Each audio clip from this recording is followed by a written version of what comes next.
बिस्मिल्लाहिर्रहमानिर्रहीम अस्सलाम वालेकुम रहमतुल्लाह। फेसबुक और यूट्यूब चैनल देख रहा हूँ, मेरा नाम है अब्दुर्रहमान नाज़िम। आज 10 मार्च है। पाकिस्तान की कुछ ताज़ा तरीन सूरत हाल जी, इकॉनमी की, सियासी सूरत हाल।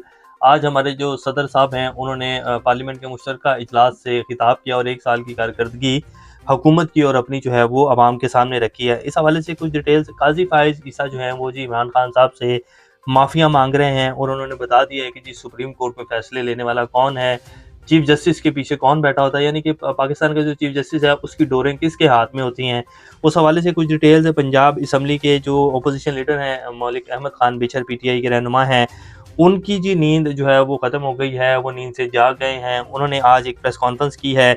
इसी तरह पंजाब असम्बली में जो है वो कुछ आज एहतजाज भी किया गया।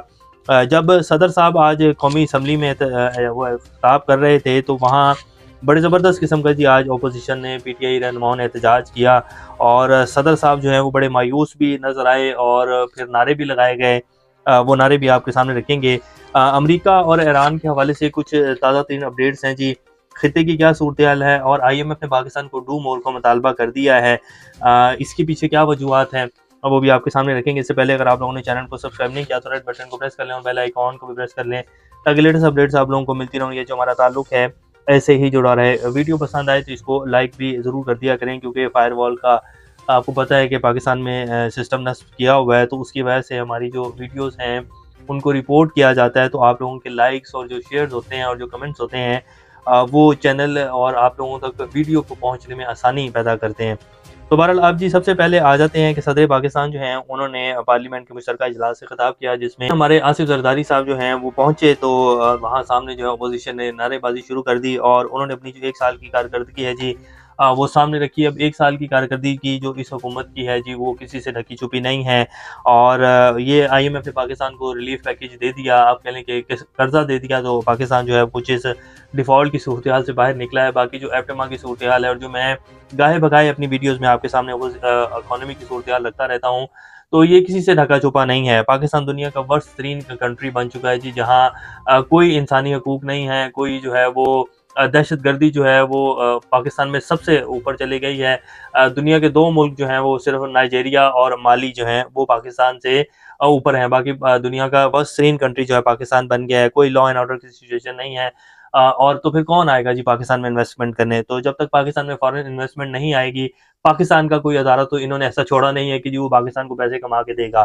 तो फिर कैसे पाकिस्तान तरक्की कर सकता है? ये नहीं हो सकता। सिर्फ टोपी ड्रामा है जो कि मीडिया के ऊपर किया जा रहा है। तो बहरहाल 1 साल की कारकर्दगी जी एक रस्म थी जो उन्होंने पूरी की। तो वहाँ फिर जब वो आए तो नारे लगने शुरू हो गए जी कि देखो, देखो कौन आया, चोर आया, चोर आया। तो उसके ऊपर हमारे जो ज़रदारी साहब हैं, जो प्रेज़िडेंट हैं, उन्होंने मुस्कुराया और बताया कि तुम जो मर्ज़ी करते रहो, हमने ये जो शर्में-शुर्में हैं उतार कर फेंक दी हुई हैं, हम बेशर्म लोग हैं और ये सारी चीज़ें तो हमारे साथ बहुत पुरानी होती आई हैं। हमारे ऊपर तो बाकायदा बाहर की दुनिया में, आलमी दुनिया में किताबें लिखी गई हैं कि देखो जी ये ऐसे लोग मुसल्लत किए गए हैं पाकिस्तान के ऊपर के यही जो हैं ये पाकिस्तान को लूट कर खा रहे हैं और इन लोगों को पता नहीं शायद यही लोग जो हैं मिलते हैं कि बार-बार इनको जो है इलेक्ट कर कर जो है वो दोबारा से पाकिस्तान की भागदौड़ दे दी जाती है। तो दरअसल बाहर के लोगों को नहीं पता कि यहाँ पाकिस्तान की अवाम तो बेचारी वोट डालने जाती है, लेकिन उनके वोट को तस्लीम ही नहीं किया जाता। असल तो फैसला जो इन लोगों को हमारे ऊपर मुसल्लत करने वाले हैं वो लोग करते हैं। ये तो सिर्फ़ वोट की जो ड्रामेबाज़ी है, जो वोट डाला जाता है, जो दिखाया जाता है कि जी पाकिस्तान में इलेक्शन हो रहे हैं, वो तो आलमी दुनिया को बेवकूफ़ बनाने के लिए जो है दिखाया जाता है कि जी देखिए पाकिस्तान भी जो है एक जमहूरी मुल्क है। वैसे तो जो है पाकिस्तान में जिस तरह पाकिस्तान को चलाया जा रहा है वो हम सब लोग जानते ही हैं। तो ये जी अब सदर साहब जो हैं उन्होंने स्पीच की और एक रस्म थी जो पूरी करनी थी। फिर मरियम के पापा चोर हैं, ये भी नारे लगे। ये वीडियो आपकी स्क्रीन के ऊपर चल रही होगी। अब आ जाते हैं जी पंजाब असम्बली में मलिक अहमद खान जो बिचर साहब हैं, उन्होंने आज प्रेस कॉन्फ्रेंस की। उन्होंने कहा कि जी मोहतरमा टिकटॉकर वज़ीर आला ने चंद रोज़ कबल करोड़ों रुपए इश्तिहारात में लगाए, अवाम के पैसों से अपनी ज़ाती दर्जनों तस्वीर लगवाईं। मगर हक़ाइक़ ये हैं कि म्यूज़ अस्पताल के एमएस ने रिपोर्ट जारी की कि अस्पताल में जो 3 अरब रुपए की अद्वियात की किल्लत है, अपनी शर्मनाक कारकर्दगी छुपाने के लिए एमएस को गिरफ्तार करने की धमकियाँ दी, जो कि पूरे मुल्क ने देखा है। अब बंदा पूछे कि जी ये तो चीज़ें अब सामने आ गई हैं ना कि जी ये जो मरियम नवाज़ साहिबा ने उन एमएस को डाँटा और उनको धमकियाँ लगाई कि जी आपको जो है मैं अरेस्ट करवा दूँगी। उनको कहा कि जी आप जो है इनको फारिग करें और बस इनको साइड के ऊपर करें। तो ये चीज़ें जब मीडिया के ऊपर आईं तो जो है मलिक अहमद खान बिचर साहब जो है उनको पता चला कि जी और फिर ये जब एमएस ने ये सारी डिटेल शेयर की कि जी 3 अरब की अद्वियात की किल्लत थी, मैंने तो पहले से इस्तीफ़ा दिया हुआ था, तो इसलिए जो है मैं तो काम करना ही नहीं चाहता था, क्योंकि हॉस्पिटल चल ही नहीं रहा था, अद्वियात ही पूरी नहीं थी, तो मैं तो पहले से जो है इस उससे बागी हो चुका था। तो ऑपोजिशन लीडर जो है उनको भी सोशल मीडिया से पता चलता है भाई आपका क्या काम है, ऑपोजिशन का क्या काम होता है। उनका ये काम होता है कि जी उन्होंने ये सारे मामला देखने हैं, हुकूमत की क्या कारकर्दगी है, कौन सा अदारा जो है वो कितनी शिकायत कर रहा है हुकूमत से, कौन सा ऑफिसर जो है वो क्या कर रहा है। ऑपोजिशन का इसके अलावा और क्या काम होता है, या सिर्फ तनख्वाहें लेना, आकर जो है उसमें असेंबली हाल में बैठ जाना, उसके बाद खाने पीने खाने, और वो जैसे इमरान खान कहते हैं कि बाहर तो सब गुडी गुडी चल रहा है। तो ऑपोजिशन लीडर साहब जो है वो गुडी गुडी के चक्कर में थे जी, सारा मामला उन्होंने किया हुआ। तो अब जब वो पिछले ये 2 हफ्ता पहले इमरान खान साहब ने उनको मुलाकात के लिए बुलाया था, तो वो सियासी मुलाकात नहीं हो सकी। तो इमरान खान साहब ने इसीलिए बुलाया था कि जी इनकी भी ज़रा क्लास लगाइए, इनके भी ज़रा कान खींचे जाएँ कि जी आप जो हैं वो पिछले साल से क्या किया है आपने पंजाब में, क्या सूरत-ए-हाल है? तो अब ऑपोजिशन लीडर साहब जो हैं उनको याद आ गया कि जी मैंने एक प्रेस कॉन्फ्रेंस कर दूँ, और जो है अब ये इमरान खान की रिहाई का भी जो है वो आज असेंबली में नारे लगाए गए हैं कि जी शर्म को रिहा करो, इमरान खान को रिहा करो। तो बाहर सब गुडी-गुडी चल रहा है, और यही बाकी जो तमाम क़यादत है पीटीआई की, उनकी भी कुछ ऐसी ही सूरत-ए-हाल है कि सब गुडी-गुडी चल रहा है। और इमरान खान इस सारे गुडी-गुडी को बहुत अच्छे से जानता है। ये जो अभी कुछ स्लो डाउन आया हुआ है कि इमरान खान भी जो है उनसे मिलने नहीं दिया जा रहा, और ऐसे लग रहा है कि जी हुकूमत के जो कंट्रोल है वो तकरीबन हो चुका है, बल्कि हुकूमत क्या निज़ाम का कंट्रोल जो है वो बिल्कुल कंप्लीट हो चुका है। अब इमरान खान जो है वो नहीं आ सकता, तो सिर्फ़ थोड़े दिन आप रुकें। ऐसे-ऐसे सरप्राइज़ेज़ मिलेंगे कि आप लोग जो हैं वो खुद हक्के-बक्के हो जाएँगे कि ये कैसी सूरत-ए-हाल जो है वो तब्दील हुई है। और सूरत-ए-हाल आप यकीन मानें इसी तरह जो है वो यकदम 190 डिग्री जो है इस सारे मामले में चेंजेज़ आएँगी।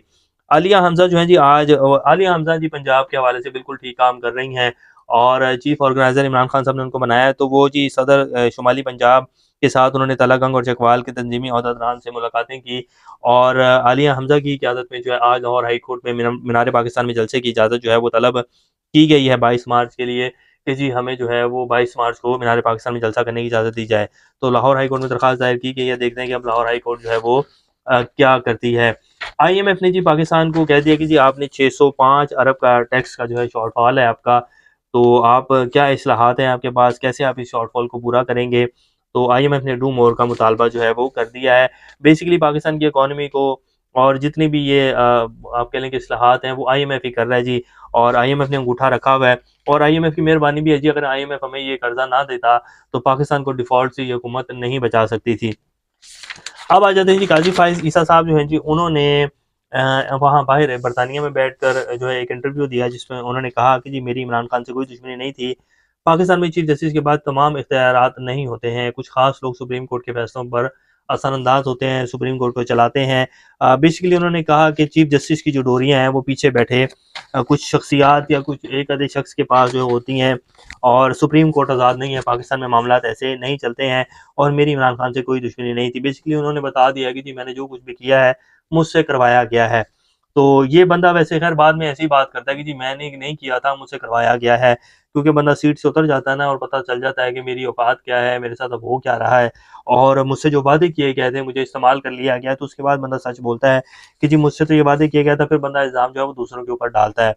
किसी ने आपके सर पे बंदूक तो नहीं रखी हुई थी, आप चीफ जस्टिस ऑफ पाकिस्तान थे, आप एक बड़ी पावरफुल सीट के ऊपर बैठे थे। सीट से उतरने के बाद किसी के ऊपर इल्ज़ाम लगा देना बड़ा आसान होता है। सीट के ऊपर बैठे आप कहते कि जी हाँ, मुझे जो है फैसले लेने के ऊपर जो है वो मुझसे मनपसंद फैसले लेने की जो है वो करवाई जा रही है। जैसे इस्लामाबाद हाई कोर्ट के 6 जजेस ने कहा, उन्होंने खत लिखा कि जी हमें जो है प्रेशराइज़ किया जा रहा है। आप भी खत लिख सकते थे, आप एक प्रेस कॉन्फ्रेंस कर सकते थे, आप किसी केस में बैठे हुए बता सकते थे, मीडिया पर लाइव सारा चलता था, आप बता सकते थे पाकिस्तानी अवाम को कि जी मुझे जो है प्रेशराइज़ किया जा रहा है, इमरान खान से बैठ का निशान छीनो। तो ये कोई बड़ी मसले की बात नहीं थी, आप चीफ जस्टिस ऑफ पाकिस्तान थे। तो बहरहाल आपने नहीं किया, अब ये बड़ा आसान है किसी और के ऊपर जो है सारा मलबा थोप देना। ईरान और अमेरिका के ताल्लुकात जी क्या बातचीत हो सकती है? ईरान के ऊपर जो है अमेरिका दबाव डाल रहा है। ट्रंप ने खत भी लिखा, इमाम खमेनाई जो हैं उनको, ईरान के जो सुप्रीम लीडर हैं, कि जी हम आपके साथ जो है मुज़ाकरात करना चाहते हैं, ये जो आपका जोहरी ये सारा प्रोग्राम है, आप इसको बंद कर दें, वरना जो है फिर हम ईरान के ऊपर जंग मुसल्लत करेंगे। तो उन्होंने साफ-साफ इनकार कर दिया, उन्होंने कहा कि जी हमें कोई खत नहीं मिला है, और अमेरिका अगर ये धमकियाँ देगा और जो है ज़बरदस्ती हमारे साथ करने की कोशिश करेगा, तो फिर अमेरिका से कोई बातचीत नहीं होगी। किसी चीज़ के ऊपर, किसी टॉपिक के ऊपर बात नहीं होगी, तो फिर अमेरिका जंग करके देख ले हमारे साथ। तो ये धमकियों से काम नहीं चलेगा। तो ट्रंप का ये खत आना था, तो जी फिर कतरी जो वज़ीर-ए-आज़म हैं, उन्होंने भी कह दिया कि ईरान की जोहरी तंसीबात पर हमले से मुतल्लिक़ जो है कोई भी ऐसा अगर कदम उठाया गया, तो पूरा ख़ित्ता जो है वो इस जंग की लपेट में आएगा। तो ट्रंप साहब जो हैं वो अक्ल के नाखून लें और बोंगियाँ मत मारें। तो वैसे ट्रंप का भी ये सिर्फ़ बयान ही था जी, ट्रंप जंग में नहीं जाएगा, और ये इस टाइम तमाम दुनिया जो है वो जानती है, क्योंकि अमेरिका के पल्ले भी अब जो है वो उतनी अमेरिका के पास ताकत नहीं बची है कि अमेरिका किसी और नई जंग में जाए। इसीलिए जो अमेरिका है और जो ट्रंप है वो सारे अपनी जितनी भी उसने गरदाल मचाए हुए थे दुनिया में उन सबको समेट रहा है और बैक फुट के ऊपर जा रहा है, ताकि वो खुद को जो है वो स्टेबल कर सके, अपनी इकोनॉमी को जो है वो चाइना के सामने खड़ा करने के लिए तैयार कर सके या उसका मुकाबला कर सके। लेकिन बहुत देर हो चुकी है। तो कतर के वज़ीर-ए-आज़म की तरफ से भी ये आ गया जी, और रूस, चीन और ईरान की जो मुश्तरका फ़ौजी मशकें हैं जी, वो भी जारी हैं। तो उसके ऊपर डोनाल्ड ट्रंप से पूछा गया कि जी आपको कोई खतरा?